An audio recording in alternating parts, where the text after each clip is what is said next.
시편 119편 145절에서 160절. 여호와여, 내가 전심으로 부르짖었사오니 내게 응답하소서. 내가 주의 교훈을 지키리이다.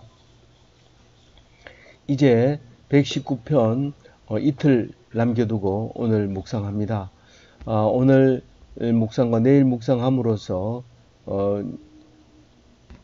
이제 119편을 11일 동안 묵상하게 되는데요. 오늘 묵상은 두 단락, 코브로 시작하는 단어로 시작하는 것과 레시로 시작하는 단락, 이 두 단락을 오늘 묵상하도록 하겠습니다. 알파벳 순서로 보면 19번째와 20번째 단어에 해당되는데, 19번째와 20번째 단어로 시작하는 시를 모아서 이렇게 코브로 시작하는 단어를 사용해서 8개의 절을 만들어서 한 단락의 노래를 만들어서 그 두 단락을 오늘 묵상하게 되는데, 오늘 145절에 코브라고 하는 단어를 사용한 첫 번째 단어는 카라라고 하는데, 부르다라는 말입니다. 고함치다, 이런 말로 되어 있습니다. 그러니까 내가 전심으로 여호와께 부르짖습니다. 내게 응답해 주세요. 내가 주의 교훈을 지키겠습니다. 이렇게 얘기를 하고 있습니다. 그러니까 말씀을 따라 기도합니다. 일용할 양식을 주시옵고 우리가 우리를 용서한 것 같이 용서하여 주시옵고, 이게 말씀 그렇게 기도하라고 하신 거죠. 근데 우리는 용서는 안 하면서 우리의 죄를 용서하소서 이렇게 기도하면 이건 말씀 따라서 기도하는 게 아니죠. 그리고 오늘은 맛있는 피자를 먹을 수 있게 해주세요, 이렇게 기도하는 것은 성경에 그렇게 안 나와 있죠. 오늘 아침 굶었습니다. 일용할 양식을 주시옵소서, 이렇게 하는 거죠. 그게 기독교식으로 기도를 하거나 기독교인의 삶을 살면 궁핍하고 가난하고 거지처럼 사는 겁니다.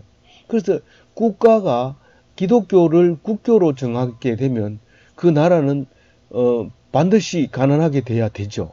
근데 여태까지 로마에서부터 시작해서 다 기독교를 가지고 있는, 미국까지 합해서 기독교를 가지고 있는, 종교를 가지고 있는 나라들은 다 부유하게 살고 있습니다. 이치에 안 맞는 거죠. 하나님 말씀에 안 맞는 거죠. 그게 하나님 말씀이 그런 말을 하고 있습니다. 네가 가난하게 살려면 부유하게 될 것이고 죽으려고 하면 살 것이다. 그런 것을 우리 이순신 장군도 죽으려고 하면 산다, 이렇게 말한 것처럼 그게 성경을 배웠는지도 몰라요. 어디 가서 이순신 장군이 그러니까 그런 말을 하죠. 필생적사, 필사적생, 죽으려고 하면 살고 살려고 하면 죽는다. 이순신 장군의 말을 다 기억하고 외우고 자랑스럽고 나는 안다, 이렇게 말하지만 성경에는 처음부터 있었던 거고 3500년 전부터 있었던 건데 어떻게 이순신 장군의 말씀과 비교할 수 있겠습니까? 그렇게 이제 기도하면서 응답해 주세요라고 얘기합니다. 우리에게 축복을 주고 평안하고 잘 사는 것은 하나님이 덤으로 주는 축복 보너스입니다. 우리가 그렇게 잘할 수 있는 능력이 있다든가 하나님께 잘해서 그런 게 절대로 아닙니다. 성경 말씀에 보면 그렇게 돼 있어요. 다만 하나님 말씀을 듣고 죽을 각오를 하면 하나님께서 복을 준다는 뜻이죠. 146절. 내가 주께 부르짖었사오니 나를 구원하소서. 내가 주의 증거들을 지키리이다. 그러니까 내가 주님께 부르짖습니다. 하나님 살려주세요. 죽게 되었습니다. 그렇게 하니까 나를 구원해 주세요. 내가 주의 증거들을 지키니. 주의 증거들이 뭡니까? 출애굽할 때 10가지 재앙들이 이게 증거예요. 증거. 증거가 아니고 증거. 그러니까 그 이집트에서 하나님이 하시는 일은 세상 사람들이 이해할 수 없는 많은 일들이 그게 증거가 되는 거죠. 근데 그 증거를 지킨다고 하는 것은 믿는다는 것이고 따른다는 것이고 그것을 이해한다는 거죠. 야, 그런 게 어디 있어. 우연히 그렇게 된 거지. 야, 그 우연히 하나님이 의도적으로 한 거야. 우리가 볼 때는 우연이지만 그 하나님이 의도적으로 한 거야. 에이, 그런 말을 하지 마라. 그런 말 하지 마세요. 더 이상 얘기하지 마세요. 그 사람은 안 믿는 사람에게 믿음을 강요한다는 것은 그건 우리가 할 수 있는 일이 아닙니다. 믿음은 하나님의 선물이기 때문에 안 믿어지는 사람에게 강제로 믿게 하는 것은 사입이고 그것은 잘못된 겁니다. 147절 내가 날이 밝기 전에 부르짖으며 주의 말씀을 바라싸우며 날이 밝기 전에 부르짖는다는 건 남들이 다 자고 있고 아직까지 해가 안 떴는데 그렇게 울부짖으며 기도하는 거죠. 주의 말씀을 바라싸우며 말씀이 오늘 말씀이 무엇인가? 그리고 그 말씀 오늘은 이런 말씀 주셨으니 이 기도로 내가 승리하겠습니다. 이렇게 하는 거죠. 새벽기도 얘기하는 거죠. 새벽부터 남이 잘 때부터 말씀을 붙들고 기도합니다. 말씀도 탁 덮어놓고 또 새벽기도 갔는데 말씀 메시지도 없이 알아서 기도하고 가세요. 그래가지고 혼자서 기도하고 오고 이러면 어쩌면은 말씀대로 못할 수도 있어요. 우리 머리가 그렇게 좋지 않기 때문에요. 그 말씀을 들을 때는 기억하지만 교회 문 나와도 잊어버리는데 아예 교회에서 말씀조차도 안 하면 뭐 기억할 자체가 없어져 버린 거죠. 기도할 새벽 기도도 꼭 말씀을 펴고 그 말씀을 읽고 그리고 기도하고 그렇게 해야 되는 거예요. 주암산 기도원에 가더라도 꼭 성경을 들고 기도하러 가야지 그냥 떨렁떨렁 가서 기도하는데 성경이 뭐 필요하나 말씀대로 기도해야 됩니다. 그래서 말씀대로 응답을 받으셔야 되고 말씀을 붙들어서 응답을 받는 그런 일이 있어야 됩니다. 그래서 남들보다 내 생활에 가장 먼저 눈을 뜨자마자 하나님 말씀 그리고 남들보다 남이 잘 때 우선적으로 기도합니다. 그래서 벌써 상당히 오랫동안 십수년을 기도해온 우리 원료 8시에 기도하는 게 있습니다. 그 8시에 누구도 교수가 8시에 나와서 기도하는 사람들이 구석구석이 있긴 있습니다. 학교 안에 보면 연구실에 혹은 강의실에서 학생들과 교수들이 또 혹은 학생들은 학생들끼리 교수는 교수들끼리 기도하는 것이 여름에는 많이 볼 수 있습니다. 문 열어놓고 하고 이렇기 때문에 그리고 듣기도 하고 그런데 우리는 십수년 동안 8시에 교수님들이 모여서 늘 말씀 듣고 기도하고 그리고 일주일을 시작합니다. 이 말씀이 이 날이 밝기 전에 부르짖으며 주의 말씀을 바랍니다. 그렇게 하나님 앞에 노래하고 있는 거죠. 우리가 이 노래를 하면 생각나는 거죠. 아, 우리 월요일날 아침 기도가 참 시적이구나, 성경적이구나, 말씀을 따르고 있구나, 이런 위로를 주시게 되는 거죠. 148절 주의 말씀을 조용히 엎조리려고 내가 새벽녘에 눈을 떴나이다. 낮에 10시가 되면 은행 볼 일도 봐야 되고 막 바쁩니다. 막 어떻게 했냐, 여기 있냐, 네가 왜 안 했냐, 이런 소리 때문에 막 정신이 없습니다. 그러나 새벽에 일어나서 조용한 시간에 이제 말씀을 보는 거죠. 묵상하는 거죠. 엎조리는 거죠. 물론 뭐 자기도 몰래 나오는 노래 소리가 엎조린다고 얘기하는 사람도 있습니다만은 그것도 엎조리는 거죠, 당연히. 그러니까 이건 조용히 의도적으로 잘못 묵상하다 보면 자기가 들은 소리, 악한 소리를 엎조릴 수가 있습니다. 성경을 펴놓고 엎조려야 됩니다. 이게 자꾸 우리가 여럿이 듣는 데서 성경 말씀을 하고 찬송을 부르고 이래야지 원불교 교주 아들도 그 찬송 소리를 듣고 목탁을 두드렸는데 성경 소리가 나왔다 하잖아요. 그래가지고 기독교로 개종해서 지금 훌륭한 선교사로 일을 하고 있단 말이에요. 우리 혼자 찬송 부르고 우리 혼자 기도하는 것 같아도 다 보고 있고 다 듣고 있는 겁니다. 그래서 우리는 들리는 대로 엎조리지 말고 말씀을 읽고 이야기 나누고 그렇게 해야 됩니다. 새벽녘에 눈을 떴습니다. 새벽녘에 눈을 일찍 왜 잠이 안 오지? 왜 늙으면 잠이 안 와? 이러면서 일어나서 담배 물고 이러지 말고 성경 보라고 새벽에 일어난 거예요. 담배 끊으려고 무척 애를 쓰고 이러지 말고 성경을 보면 돼요. 성경을 보면 일어나자마자 바로 성경책 잡고 기도하면 어떻게 담배가 땡겨? 아무것도 안 하고 가만히 있으니까 담배 꼭 저거 오라고 이러죠. 그러니까 막 찾고 두리번거리고 마누라 눈치 보고 이러잖아요. 그렇게 하면 안 되죠. 그래서 새벽녘에 눈을 뜨거든 감사합니다. 그리고 성경책을 펴보는 거죠.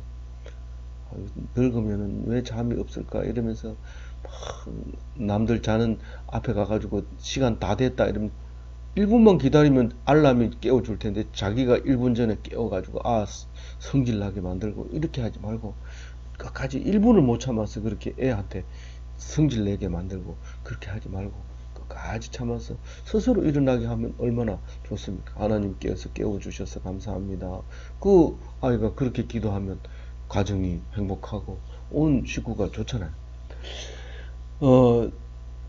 149절 주의 인자하심을 따라 내 소리를 들으소서. 여호와여 주의 규례를 따라 나를 살리소서. 하나님은 인자하십니다. 헤세드 하시고 아가페 하십니다. 그러니까 내가 말하는 내 기도 소리를 들어주십시오. 하나님이 규례를 따라서 내가 살겠습니다. 내가 많은 양식을 구하지 않고 일용할 양식을 구하겠습니다. 내가 내 용서만 구하는 것이 아니라 남을 용서하겠습니다. 그런 말씀을 따라서 그렇게 살겠습니다. 나를 내 기도를 들어주소서. 그렇게 기도를 하고 있는 것이죠. 150절 악을 따르는 자들이 가까이 왔사오니 그들은 주의 법에서 머니이다. 이 악한 사람이 아니고 하나님 말씀대로 사는 사람에 의해서 내가 곤란을 당한다면 내가 잘못된 거죠. 그런데 악한 사람을 자세히 생각해 보면 그 사람들이 하나님 법에 안 맞는 거예요. 그래서 그걸 악을 따르는 자들이라고 해요. 근데 그 사람들은 내 주변에 늘 가까이 있습니다. 그런데 그 주위에 하나님 법을 따르지 않는 많은 사람들이 가까이 있는데 내가 그것을 따라가기가 아주 쉽습니다. 근데 그걸 안 따르고 하나님 말씀을 보라는 거죠. 내가 이 기도를 하는 것은 불법을 자행하는 사람들이 내 주위에 많이 있다는 얘기를 지금 하고 있는 거죠. 151절 여호와여 주께서 가까이 계시오니 주의 모든 계명을 들은 진리입니다. 이 주의 말씀에 너희들 가까이에 악을 따르는 자를 없이 하겠다. 물론 내가 기도를 잘하면 없애달라고 기도하니까 없애주겠다 하지만 그런 아무 말도 안 하는데 그런 말을 할 하나님이 아니시죠.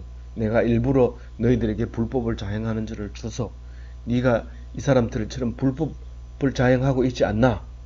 네가 한번 보고 일단 그들을 보고 네가 불법을 자행하는 걸 고치고 그럼에도 불구하고 그 사람은 계속 안 고치거든 하나님께 기도해라. 그럼 내가 없애주겠다. 그렇게 하는 거죠. 그러니까 그 하나님은 가까이 계십니다. 내가 한 발짝 가면 두 발짝 가까이 옵니다. 그러니까 내가 간다는 그 자체가 벌써 나한테 와 계시는 거죠. 진짜 그런지 안 그런지 거울 놓고 한번 한 발짝 거울 앞에 가까이 가보세요. 그 거울에서 두 발짝 가까이 옵니다. 그럼 나는 조금만 움직여도 엄청 많이 가까이 오시는 거예요. 엄청 빨리 순식간에 동시에 거의 하나님은 함께 계십니다. 그러니까 계시는 그 하나님은 진리라는 겁니다. 진리가 뭔데? 자유하게 하는 게 진리입니다. 뭐 이 말이 맞나 저 말이 맞나 따지고 막 그렇게 하지만 진짜 진리는 자유하게 하는 겁니다. 자유가 없는 진리는 진리가 아닙니다. 그러니까 안식일을 지키라, 안 지키면 죽인다. 그래 안식일을 안 지켜서 죽었어요. 그 사람이 안식일날 나쁜 짓을 했으면 당연한 거죠. 근데 안식일날 죽어가는 사람을 살리기 위해서 교회에 못 나갔어요. 물론 주일날이 안식일로 생각하고 말씀드립니다. 그랬을 때 그러면 그 사람은 주일을 어겼으니까 죄인입니까? 안식일의 의미를 알아야 되죠. 안식일의 의미는 사람을 살리려고 하나님께서 우리에게 명령하신 건데, 죽어가는 사람을 놔두고 형식적으로 지킨다면 그것은 잘못된 거죠. 그러니까 진리가 어떤 거예요? 똑같은 성경은 진리입니다. 말씀은 진리입니다. 주님의 진리입니다. 할 때 말씀을 그대로 이해하지 않고 읽으면 진리가 아닐 수 있어요. 왜냐하면 자유하지 못하기 때문에. 그러나 말씀을 읽고 자유하게 됐을 때 그건 진리인 것이죠. 그게 진리가 아니라 해석을 잘했든지 잘못했든지 진리지만 해석을 잘못하고 있는 거죠. 그러니까 그 해석에 잘못했는지 잘했는지를 알려면은 자유한가를 봐야 돼요. 그래서 모든 계명은 진리입니다. 152절 내가 전부터 주의 증거들을 알고 있었으므로 주께서 영원히 세운 것인 주를 알았나이다. 이 내가 전부터 주의 증거들을 알고 있었으므로, 물론 뭐 내가 오늘 이전에부터 알고 있었다는 의미도 되지만 사실 주께서 이전에 했는 모든 일들을 내가 알고 있었다는 의미로 볼 수도 있어요. 그러니까 전부터 있었던 증거들을 알고 있었느냐, 증거들을 전부터 알았느냐는 거에 대해서는 우리가 이해되는 대로 이해하시고요. 주의 모든 계명들은 주께서 영원히 세우신 것인 줄을 알았나이다. 이 말은 이 출애굽 때 10가지 재앙들은 이 증거들인데, 이 증거가 그때만 있고 지금 없고 앞으로도 없을 거가 아니라 그때 증거가 오늘은 다시 할 필요 없습니다. 왜냐하면 그때 증거를 우리에게 보여줬기 때문에 그 증거를 다시 보여줄 필요 없습니다. 개구리 재앙이나 메뚜기 재앙이나 핏빛으로 변하는 재앙이나 장자를 죽이는 재앙, 이런 재앙은 안 주셔도 우리는 이미 알고 있기 때문에 안 주셔도 됩니다. 그런데 이 말은 영원히 있는 증거가 된다는 거죠. 그러니까 가르쳐야 돼요? 안 가르쳐도 돼요? 가르쳐야 돼요. 영원히 세운 거기 때문에.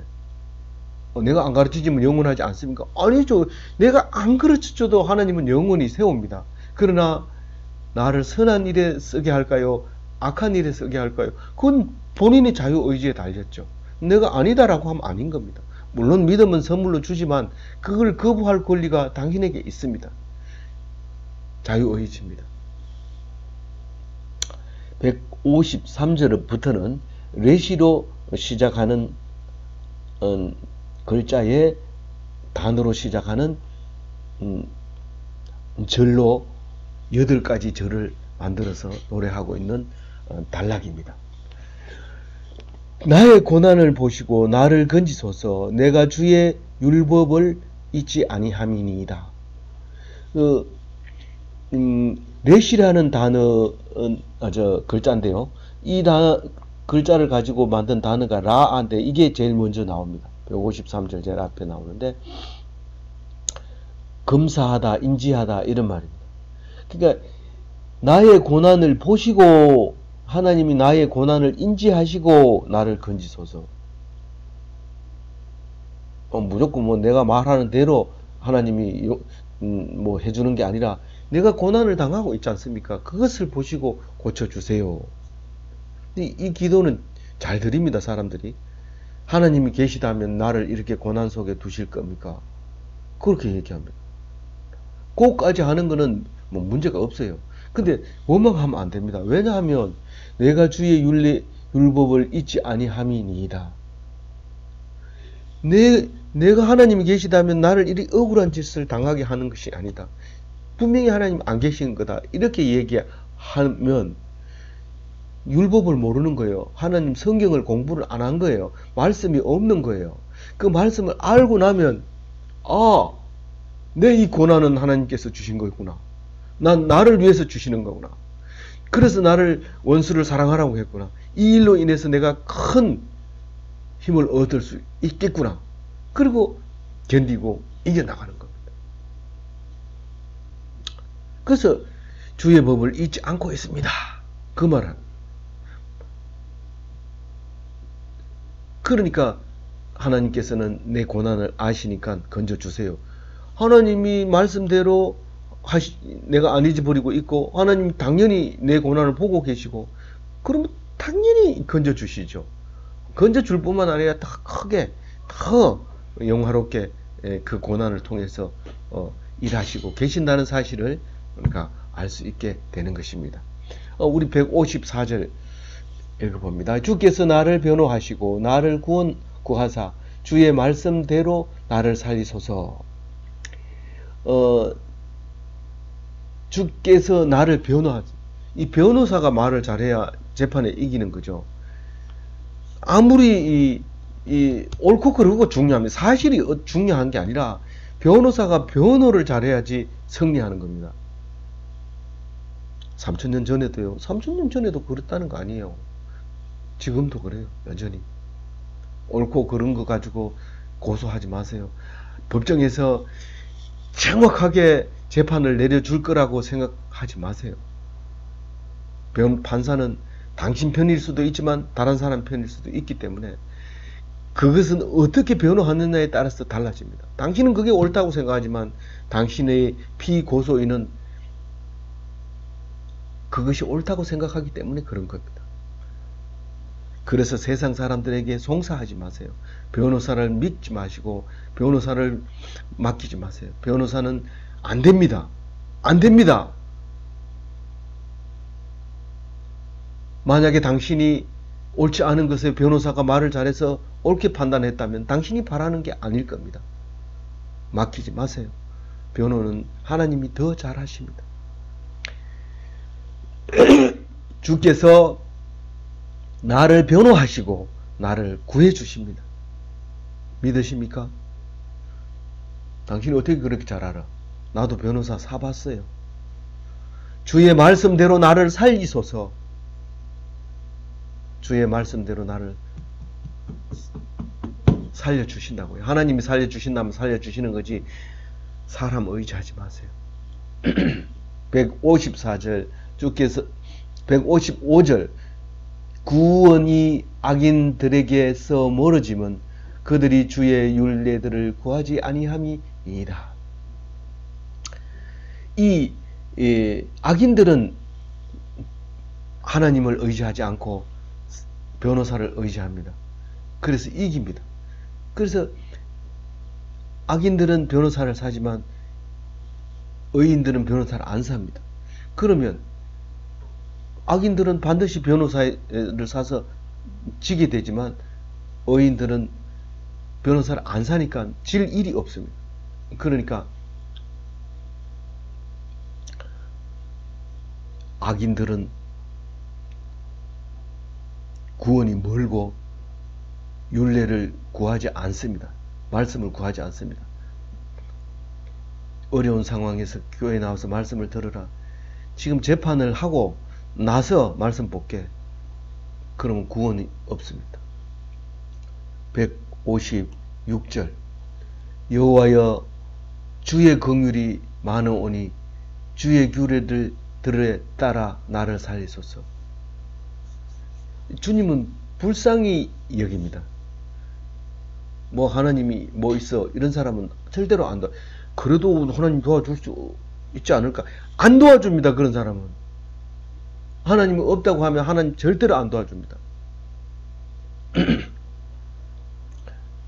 어디 가서 너 아버지 이름 뭐야? 아버지 없는데요. 없음. 그러면 무슨 일이 생기면 임의대로 처리합니다. 근데 아버지가 있으면 아버지 불러가지고 처리합니다. 지금 있는 것과 없는 것이 천지 차이죠.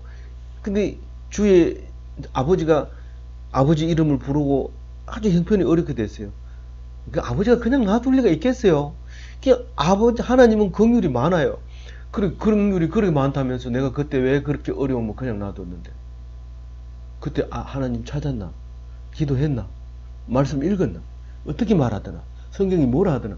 아니 그 일을 해결 안 해줬다고요. 성경 읽은 거는 읽은 거고 문제가 해결 안 됐는데 뭐 어떻게 그 하나님이 긍휼이 많단 말이에요. 그게 무슨 그것도 해결 못하는 게 무슨 하나님입니까? 네가 하나님을 평가하지 마라. 네는 성경 말씀만 읽어라. 그 일이 너에게 좋은지 나쁜지 성경 말씀에 있으니까. 너에게 축복인지 너에게 저주인지 네가 정말 불쌍하다고 생각하고 하나님 앞에 겸손하게 말씀을 들어봐라. 깜짝 놀라죠. 그 말씀이 나에게 복이라는 사실을, 그 사건이 나에게 복이라는 사실을 알면은 깜짝 놀라죠. 그래서 주의 긍휼이 많음으로 주의 규례를 따라 나를 살리소서. 내가 분명히 잘못했는데도 나를 살리지 말아달라는 거예요. 그러니까 나를 축복을 하면 그 일이 분명히 나에게 축복이었던 것이고 내가 옳다는 것이고 내가 나를 불쌍히 여겼다는 사실입니다. 157절 나를 핍박하는 자들과 나의 대적들이 많으나 나는 주의 증거들에게서 떠나지 아니하였나니.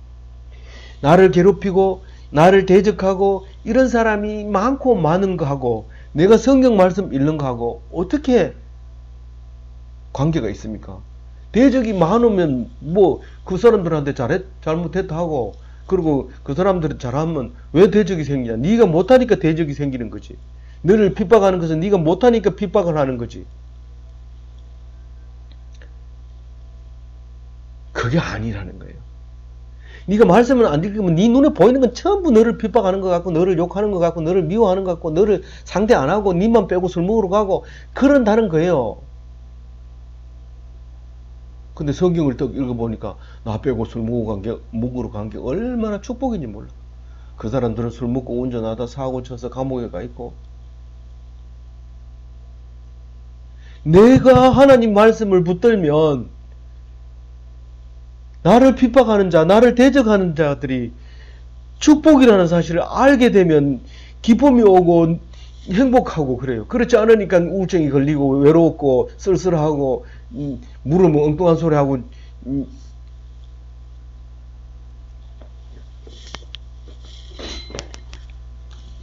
정신이 분열되고 그러는 거죠. 158절 주의 말씀을 지키지 아니하는 거짓된 자들을 내가 보고 슬퍼하였나이다. 이 앞에도 나왔습니다. 앞절에도. 하나님 말씀을 지키지 아니하는 것. 그 사람들이 하나님 말씀 지키지 않는 것과 니하고 뭔 관계가 있느냐. 그 사람은 그 사람 살 대로 놔두어라.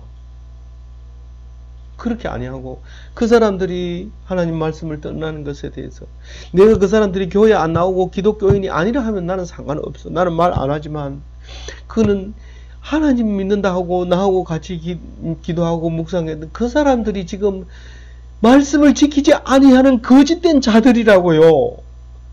내가 어떻게 슬퍼하지 않겠어요?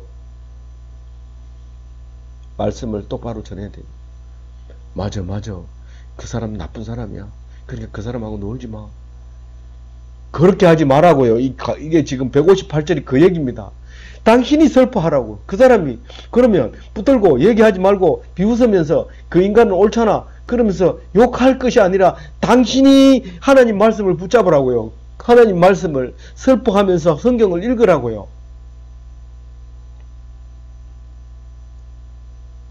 그 사람이 하나님 말씀을 떠나서 그렇게 한 거에 대해서 부끄럽고 분노가 일어나고 역정이 일어나고 짜증이 나요. 그럼 그 사람 보고 말하지 마세요. 안 돼요. 내가 슬퍼하면서 성경을 읽고 말씀을 간절히 그건 하나님 뜻이 아니다 라고 전하세요. 159절 내가 주의 법도들을 사랑함을 보옵소서. 여호와여 주의 인자하심을 따라 나를 살리소서. 내가 주의 법도를 사랑하는 것을 받아. 성경을 열심히 읽고 성경을 묵상하고 그런 걸 좀 봐달라는 거예요. 아, 보지 그럼 안 보겠어요? 근데 자기 점검을 하잖아요. 이 노래를 하면서. 내가 이 말씀을 보는 것을 보옵소서 하고 노래를 하면요. 내가 안 보고 있는 내 자신을 딱 발견하게 됩니다. 그럼 빨리 보는 거예요. 여호와의 인자하심을 따라 나를 살리소서. 내가 본다 해놓고 나를 보라 해놓고 내 성경 묵상하는 거 한번 보세요. 그래놓고 성경을 안 봐요. 그럼 불쌍하게 여기셔야죠. 하나님이 나를 막 이 성경 안 봤지 이러면서 딱 때리는 게 아니라 그걸 불쌍하게 여기고 봤을 때처럼 생각나게 하고 똑같은 은혜를 준다는 거예요. 똑같은 은혜를 주니까 안 봐도 되지. 이 기도를 하면 그 말은 못해요. 내가 본다고 노래를 해놓고는 안 보고도 거짓말 해도 그냥 봐달라는 거예요. 벌 주지 말아 달라는 거예요. 죽을 죄를 졌습니다. 살려주세요. 159절이 그거잖아요. 마지막으로 160절 읽어봅니다. 주의 말씀의 강령은 진리이오니 주의 의로운 모든 규례들은 영원하리이다. 주의 말씀의 규례, 강령. 첫 번째, 다른 신을 섬기지 마라. 하나님 이름을 망령되이 하지 마라. 우상을 섬기지 마라. 이거 제대로 지킬 수 있을 것 같아요. 조심해야 됩니다. 다른 거 사랑하면 우상입니다. 만드는 거는 잘 안 만들어요. 뭐 십자가를 자꾸 만들고 싶어가지고 십자가 그리고 뭐 십자가 장식하고 만들지 마라. 만들지 마라. 만들지 마세요. 그거 만들지 마세요. 아니 이게 뭐 저기 천주교 십자가도 아니고 만들면 안 돼요. 만들지 마세요. 그냥 그 뭐 좋습니까? 형틀이에요, 형틀. 십자가 달리지도 않을 거면서 그런 망령되이 그렇지 마세요. 우리 말 속에 그런 게 없는지 한번 보세요. 내가 하나님 자리에 앉아가지고 그런 게 없는지 한번 보세요. 그게 진리라는 거예요. 진리. 주의 의로운 모든 규례들은 영원하리다. 이 성경 말씀은 전부 의로운 거예요. 그래서 성경이라고 하는 거죠. 안 그러면 경 이러면 될 텐데 경 아니고 성경이 의로우니까 성경. 그래서 이 성경은 3000년 전에 쓰여졌지만 영원히 쓰여요. 우리가 역사책 이렇게 두꺼운 책 기껏 해봐야 100년도 안 되는 이야기책이만 성경 역사책이 이렇게 두껍습니다. 성경책은 3년 됐는데 또 요만큼밖에 안 돼요. 근데 베스트셀러잖아요. 우리는 이 영원한 규례를 잊지 말고 영원히 자식에게 물려주는, 그래서 복된 삶을 사는 풍성한 삶을 사는 기독교인이 다 되시기 바랍니다.